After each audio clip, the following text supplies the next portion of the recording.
Los Angeles में जुमा के रोज देहवा की सफ़ेद चीनी मिट्टी के बर्तनों की नुमाइश का इफ्तिताह हुआ है।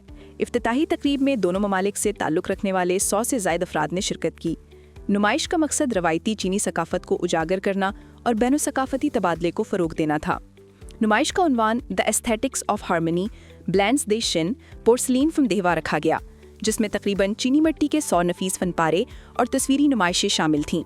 रवायती हुनर और जदीद डिज़ाइन के इम्तज़ाज से देहवा के बर्तनों की सकाफ़ती विरासत, फ़नकाराना खूबसूरती और जदत की रूह नुमायाँ हुई।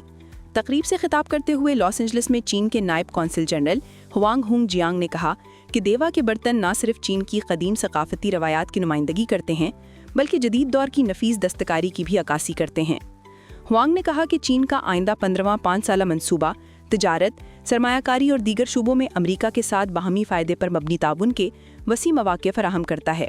उन्होंने दोनों ममालिक के अवाम के लिए ज़्यादा फ़वाइद की खातिर राब्ते बढ़ाने की मुश्तरका कोशिशों पर जोर दिया।